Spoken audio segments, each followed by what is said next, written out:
अस्सलाम वालेकुम। Once again खुश आमदीद कहता हूँ अपने चैनल में। Once again 3 variable SOP expression, इसलिए कि आपको बेहतर समझ में आ जाए कि एसओपी एक्सप्रेशन को हम किस तरह सिंप्लीफाई कर सकते हैं यूजिंग के मैप। तो आइए स्टडी करते हैं।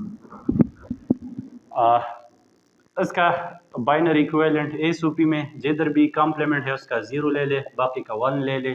इधर 0 होगा, इधर 0 होगा, बीच में 1 होगा, इधर 1 0 0 आ जाएगा। ए नॉर्मल है 1 लिख दे, बी कॉम्प्लीमेंट है 0 लिख दे, सी कॉम्प्लीमेंट है तो सी नॉर्मल है तो उसका भी 1 हो जाएगा।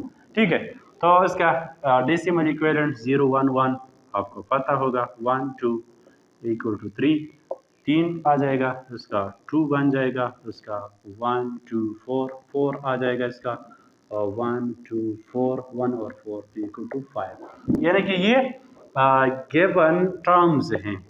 ठीक है, 3 2 4 5 ये गिवन टर्म्स हैं, आपको दिए गए हैं कि ये मेन टर्म्स है, उसको सिंप्लीफाई करें यूजिंग के मैप। तो के मैप इसके लिए किस तरह बनेगा?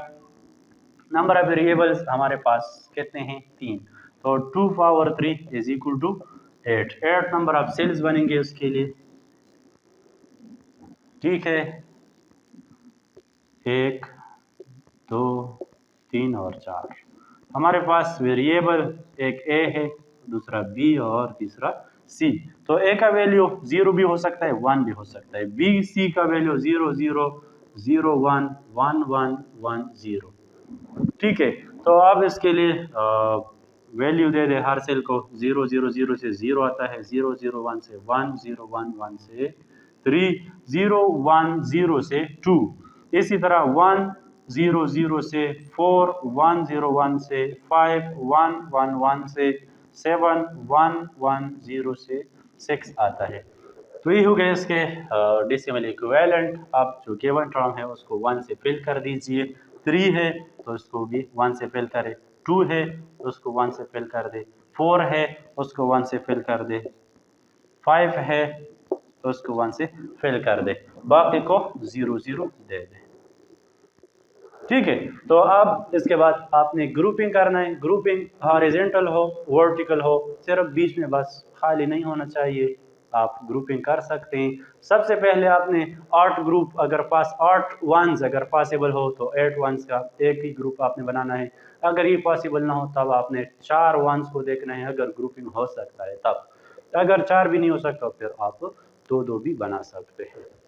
तो अब हमारे पास 8 4 पॉसिबल नहीं है तो हम 2 2 ही का एक ग्रुप बनाते हैं। एक ये हो गया, एक ये हो गया, तो इसको हम नाम देते हैं ग्रुप 1, इसको ग्रुप 2 का नाम देते हैं। तो ग्रुप 1 में ये ए के वैल्यू जिधर 0 है इसमें लाई करता है। ठीक है, तो 0 के कब्जे में है ये 1 ग्रुप नंबर 1, और इधर जो है बी और सी, लेकिन इधर बी के लिए जो 1 1 वैल्यू है और बी और सी के लिए जो 1 0 वैल्यू है, इसके अहाते में ये आता है।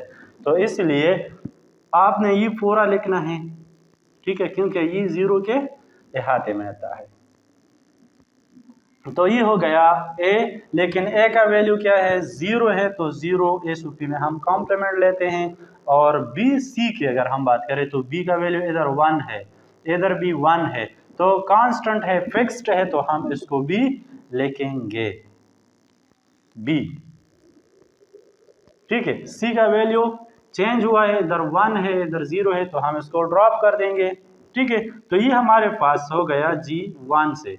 और अब G2 की अगर हम बात करें तो इससे एक टर्म आता है, ये इधर 1 में लाई करता है सारा ग्रुप, तो हम इसको लिख देंगे कॉम्प्लीमेंट, इसलिए नहीं कि ए का वैल्यू इधर 1 है तो इसलिए हम इसको नॉर्मल ही छोड़ देंगे। तो इसके बाद बी सी में भी लाई करता है, तो बी की वैल्यू इधर 0 है और इधर भी 0 है, तो फिक्स्ड है, इसलिए हम इसको लिख देंगे। C की वैल्यू इधर 0 है, इधर 1 है, तो हम इसको ड्रॉप कर देंगे।